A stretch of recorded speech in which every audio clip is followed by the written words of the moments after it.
Excellent. All right. Well, welcome everyone. Thank you for joining us today at the Money Show virtual event. Our next presenter is Naseem Husain, Vice President, ETFs, Mackenzie Investment. Naseem is responsible for the multi-channel ETF strategy, consults with institutional retail clients, providing ETF expertise and support.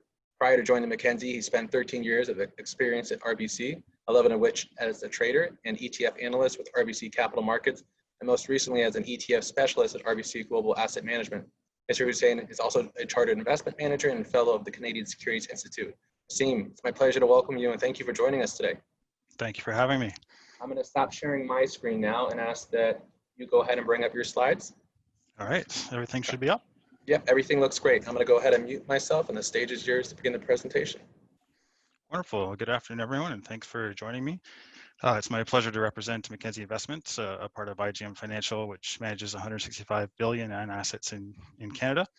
The Money Show is about investment ideas, and all day today, you've heard interesting ideas for your portfolio, and this will be more of the same, except my goal is really to get you into an institutional asset manager investment and advisory mindset for your own money and investment strategy.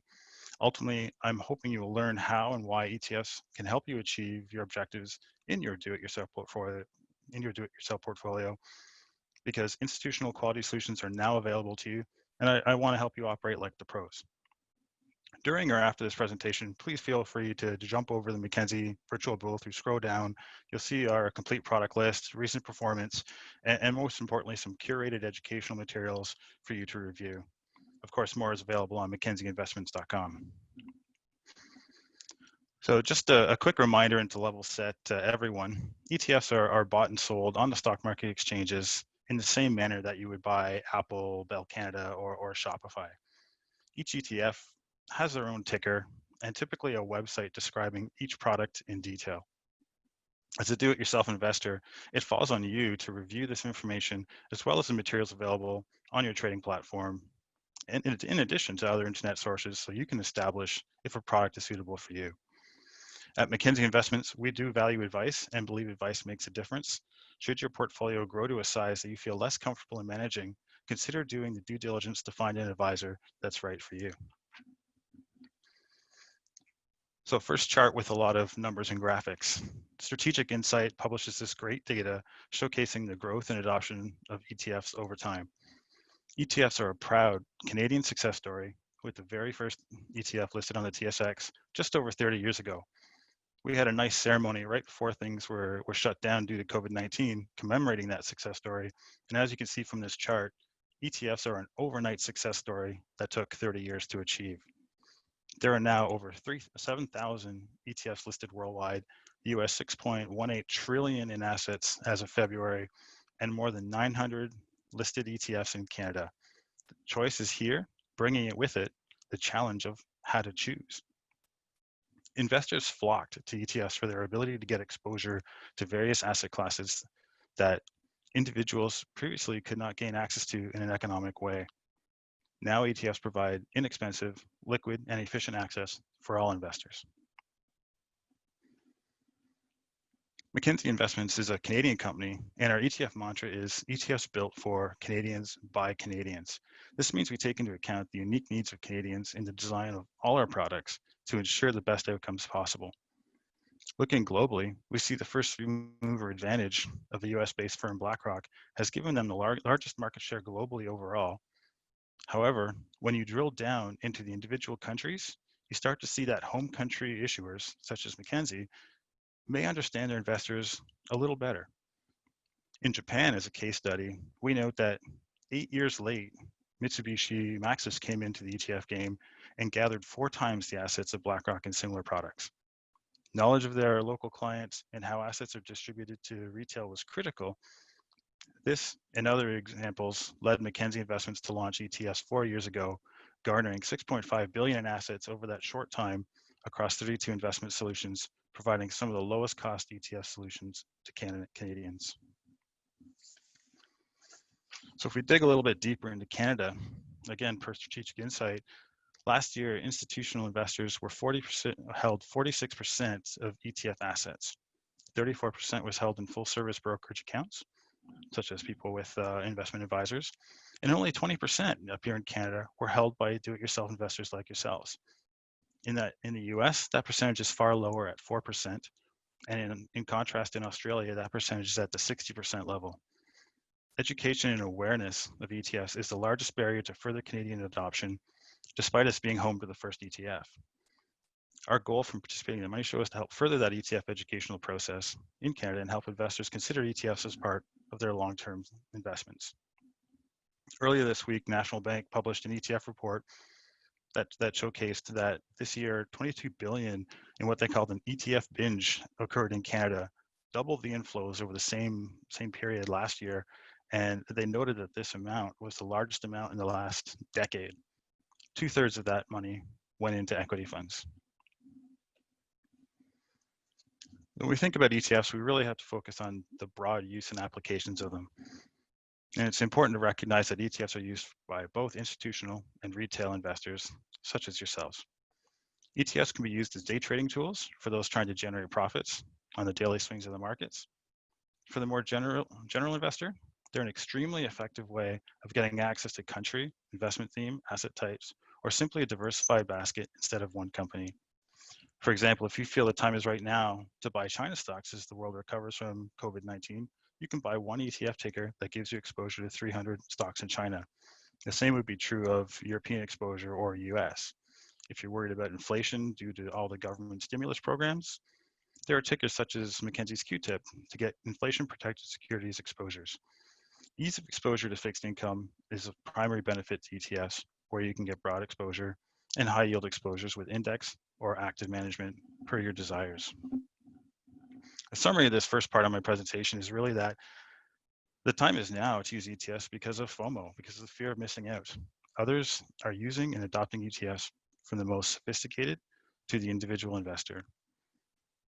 Democratization of these investment strategies, previously only available to institutional investors, has allowed investors with the smallest amount of investment sizes to get some of the same exposures with the institutional quality management and pricing. So let's bring it back to you now. So at the onset of my presentation, my goal is to show you that ETFs are relevant to you and you should consider them for your use. And have and will continue to use words like portfolio and asset allocation in the next section and really understand what this means to you and how it can help you. So this is a nice summary of do-it-yourself investing. And let's be clear, I'm also a do-it-yourself investor for my own trading accounts. If you look at your investment accounts, you basically get this chart as a summary for how you're doing. So let's try and use an example. So imagine you have $100,000 across your margin, your RSP, your tax-free savings accounts.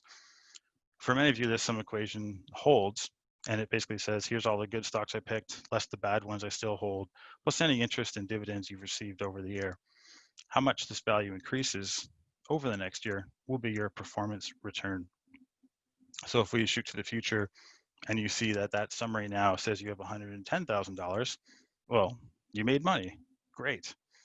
But now we need to ask ourselves, was 10% return good? Did we get lucky on some stock picks? And can we repeat? Are we going to be busier this year and have less time to hunt for good stocks? Maybe it's time, maybe we want to focus a little bit more on income or just ride the market for whatever it does. This is where broad market ETF solutions can really add value.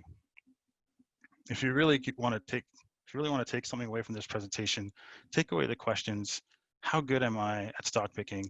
And what is my overall strategy to grow my money? I'm going to spend a little bit of time on this slide here.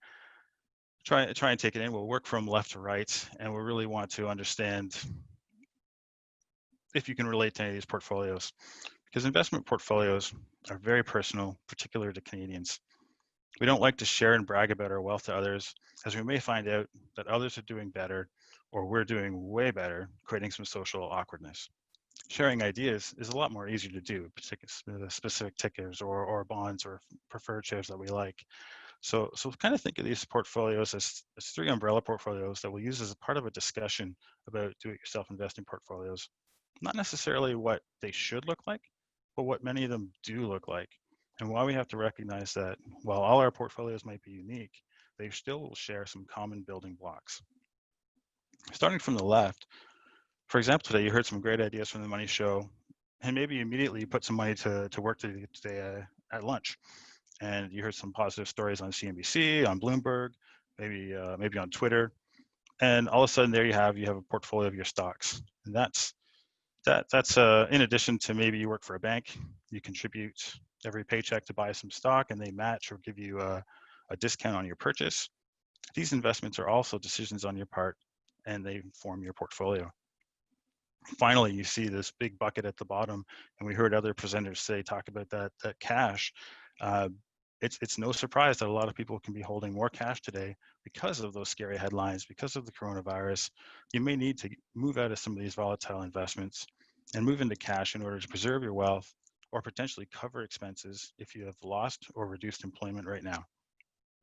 Whatever reasons to hold cash, it is part of your portfolio, and it is a decision on your part. Nothing is inherently wrong with this portfolio, but it has a lot riding on you. You are the source of profit or alpha generation. Let's throw some numbers in. So again, at lunch, I just grabbed some numbers to see where we're at.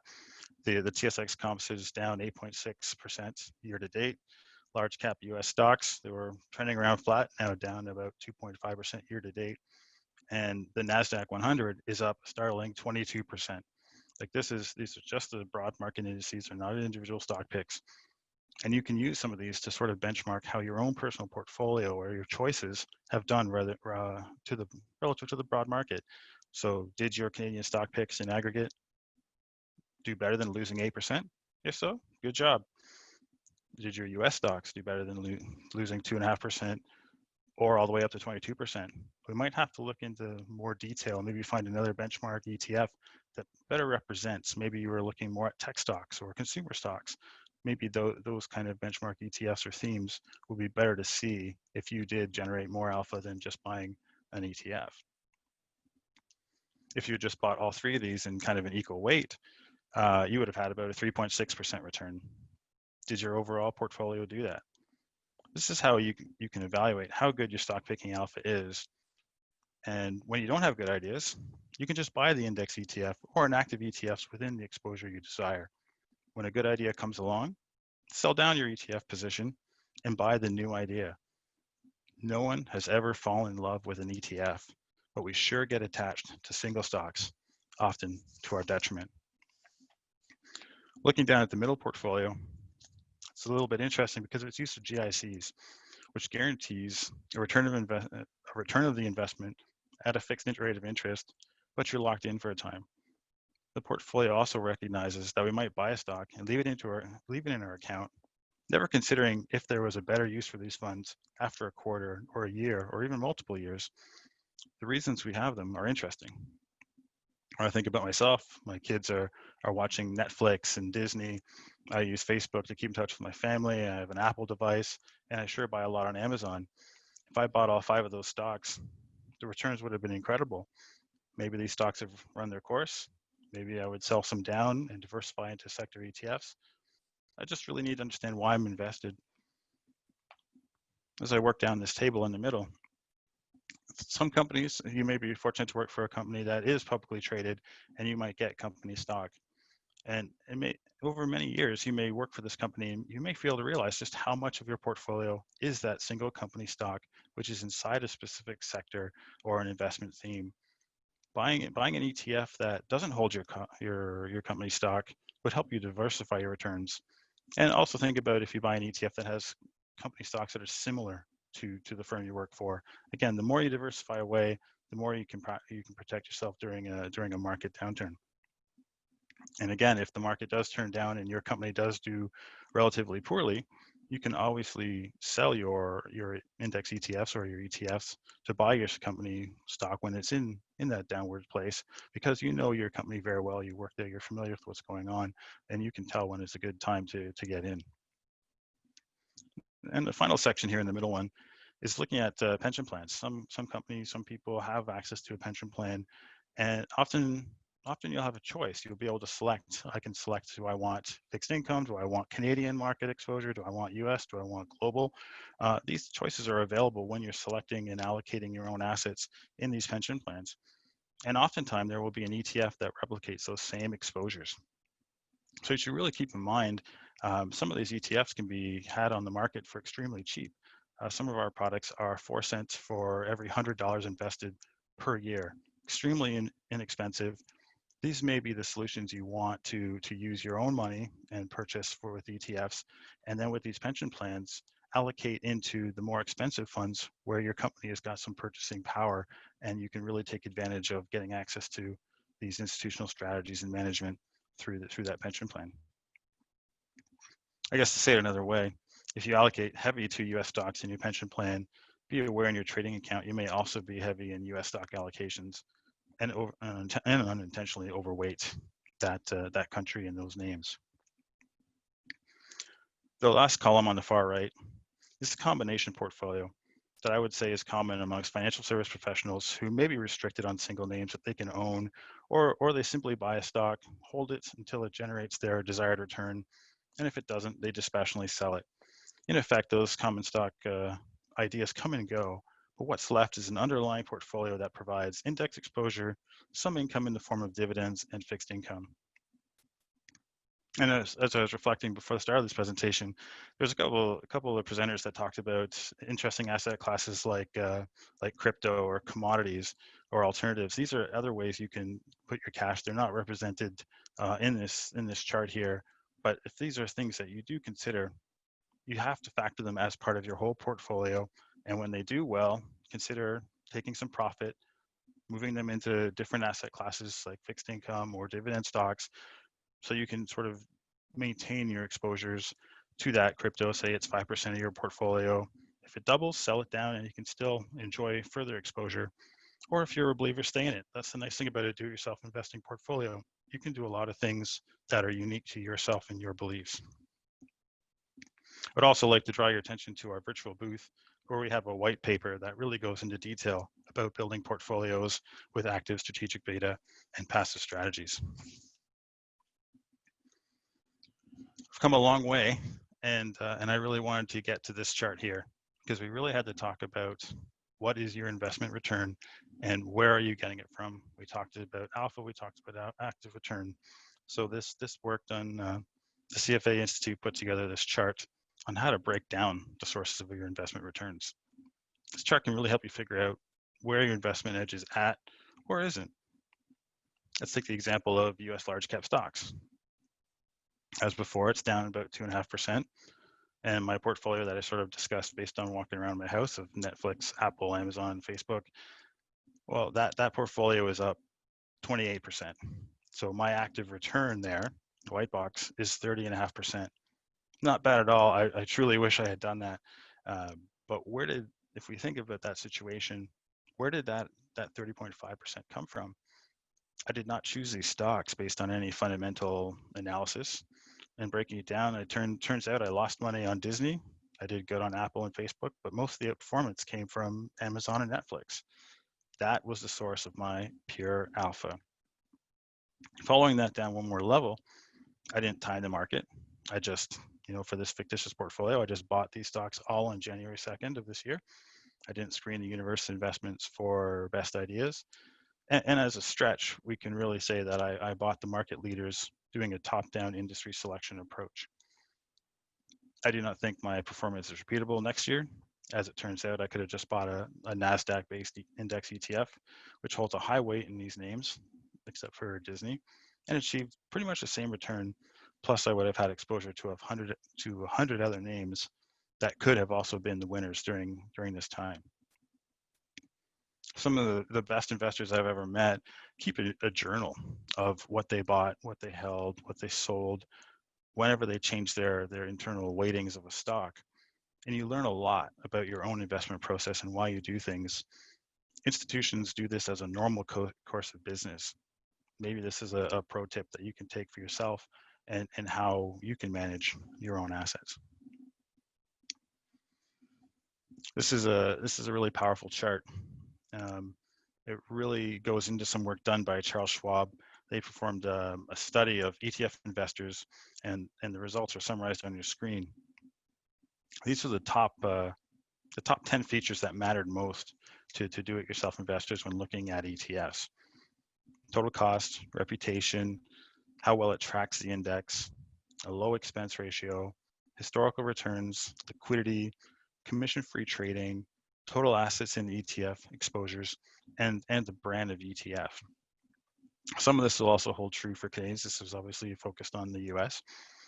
And some of these features here are more applicable if you're using an index exposure or an active exposure.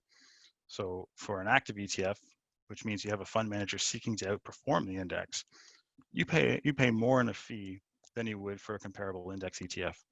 However, you're a different role here now. You're actually doing manager selection. So you would look at a universe of ETFs for a specific theme, and you would choose which manager you feel is going to do best for the next cycle, based on their team, based on their history. Historical returns of the ETF might matter more there, but you'd still need to also compare it to an index ETF to evaluate that team's alpha. Conversely, for index ETFs, the ability of the provider to match index returns is critical. This is why you're buying it. You just want to get beta.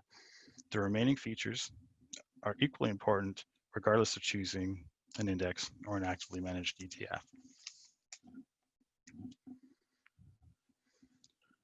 So the benefits of choosing Canadian ETFs. Mackenzie Investments builds ETFs for Canadians by Canadians because there are kind of internal ETF guts reasons why we can simply do it better. As Canadians, we love to cross-border shop in the US, and we just need to be aware when we buy some US listed ETFs, we have to be aware that we're not paying additional US withholding tax. Buying products that avoid paying additional taxes is a good idea. But to be clear, I'm not suggesting we're avoiding paying taxes, just not paying them twice. For the most part, with products continuously coming out in Canada, we've increased the domestic Canadian ETF usage from 77.2% to 86.3% over the past 5 years, and the decreased usage of US products. Some US listed products can be suitable, so this is not say to exclude them from revaluation, and especially for day traders who are only interested in an intraday holding period, a lot of tax situations don't necessarily apply. So when you're dealing with taxes, you're obviously going to need a professional, but that's just something to keep in mind, that there are benefits to buying local, and you may find that especially on yield products. I guess we'll take a quick look. So this slide here also has all the additional costs. You'll hear this, and some of our presenters from other ETF providers went into those details. It's probably worth another talk, but there's the fee on top of what you pay for holding an ETF. There's the commission charges you pay by transacting through your broker. An ETF will have to do rebalancing, will add in and delete securities. That cost is deducted. So how well a fund manager manages those costs, what you see on screen in terms of spread, like the spread between the bid and the ask, that's more of a function of the underlying securities. So if you're dealing with an illiquid asset class, you typically would see a larger spread. If you're dealing with very liquid US securities, you'll see a very tight spread, and you'll have the range in between. So all of that can affect your cost for getting into and getting out of these investments. So ETF investment spectrum. We talked about it, traditional index, also known as passive, all the way over to active. You really have to decide for yourself what you're going to find the most value in. Traditional index and fully active managements are your two endpoints. And in the middle, there are some rules-based structures that we call strategic beta. And they can really help you focus in on a factor that you want exposure to. Personally, I like broad market index ETFs for my equity exposure. And I like active fixed income ETFs because for the equity side, it's very hard to beat the S&P 500 or large cap US ETFs index. And in fixed income land, I truly believe in the power of active managers to work the system because it's a lot more opaque market for trading. It's very hard to trade individual securities. And I believe institutional managers get a good look at what's going on and can get a good feel and can get some deals. So that's where I feel that there's some value there. Your views can be completely opposing, and the good news is there's products out there for both of us to express their investment interest. In our virtual booth, you'll find a detailed PDF on the spectrum and the various investment solutions that are available to help you in your allocations.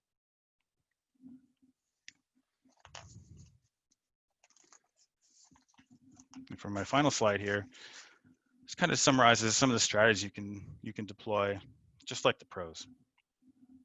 So broad asset allocation, simply buying the market when you don't have any alpha generating ideas or your current ones have run the course. Diversification, your star stock pick is doubled, tripled, or more. Take some of those profits and diversify your returns. Consider some dividend or fixed income ETFs to reduce the volatility on your portfolio. Active passive combinations. When the markets get volatile or are trading sideways, active management can be a performance differentiator. In directional markets, i.e. going straight up or straight down, indexing and rebalancing, I should say, can lead to outperformance. A combination of these may yield the best path for your investment success. Portfolio completion is an interesting one in some of those portfolios we described where you just, your whole portfolio is a couple of stocks that you've picked. You might need to round that out a little bit to get better exposures to other areas where you're not so familiar with or not in tune with. And this is where, buying individual bonds is very difficult for investors, but buying ETFs is quite simple. So consider using ETFs to fill those gaps. And the last one, and it's always best to close on talking about tax. In the stock picking game, sometimes you pick wrong. In taxable accounts, consider selling that stock, rolling into a comparable ETF. And if you wish, you can re-enter your chosen stock 30 days later in order to comply with the tax rules. Obviously, do your research and consult a tax professional on this. And you can use that harvested loss to offset your gains that you may have elsewhere. In the virtual booth, we also have a detailed piece on tax loss harvesting that I encourage you to take a look at. Overall, I'll just remind you, we have our complete product list there, recent performance, and most importantly, some great additional educational materials for you to review. So thank you very much for your time and attention during this presentation. I hope you found it interesting, and I wish you all the success in your investing. Excellent. Naseem, can you hear me okay? I sure can. Thank you for a wonderful presentation. This was definitely a great talk because it really tied in all the other sessions today on different ETF discussions. One question that we did have for you that came through, if you have time to ask, is that okay? Yeah, please go ahead. So could you talk a little bit about the dividends and how that plays a role in some of the ETFs and funds that you talked about? Is for an investor who's a value investor and is focused on dividend investing, how does that fit in the suite of ETFs that Mackenzie offers? Is there drip investing, reinvestment opportunities? Does that affect taxes in any way, shape, or form? Can they still get that type of income from funds that you offer? For sure. Complicated multi-part question there. So obviously, sorry about that. Dividends are absolutely loved by Canadians. They're so popular. There is many dividend mutual funds, many dividend ETFs that can slice and dice the exposures that you want. Oftentimes, Canadians have favorites. They like, Bell, TELUS, Rogers, any of the banks. Like, they'll have a lot of these big companies in their portfolio, and they'll just sit there and watch them grow. And that's a extremely effective strategy. Obviously, if you have an ETF, there's a fee on top of that, but you're also not taking advantage of any new entrants or any other forms of dividend or any other advantages. And that's where kind of a managed ETF can possibly do better on tax, can possibly avoid some situations. If you're holding a dividend name that has cut its dividend and you may not be watching it that carefully, you may find that some ETF will have removed it from their holding because it's no longer providing that yield. There's a lot of strategies that I would say is, on a generic case, very applicable for ETFs, and certainly can be a good component to anybody's portfolio. Thank you, Naseem. Our next question is there an ETF that invests only in guaranteed rate resets with a minimum floor that is equal to the current rate? Not sure if that phrased that right. Well, I'm probably going to do the same research that I suggest you to do, is go to Google and find that out. There's a bunch of sources on the web for finding and evaluating ETFs. Offhand, I don't have a solution to recommend or suggest. Okay, excellent. Well, we've run out of time here. Naseem, thank you so much for joining us for this discussion.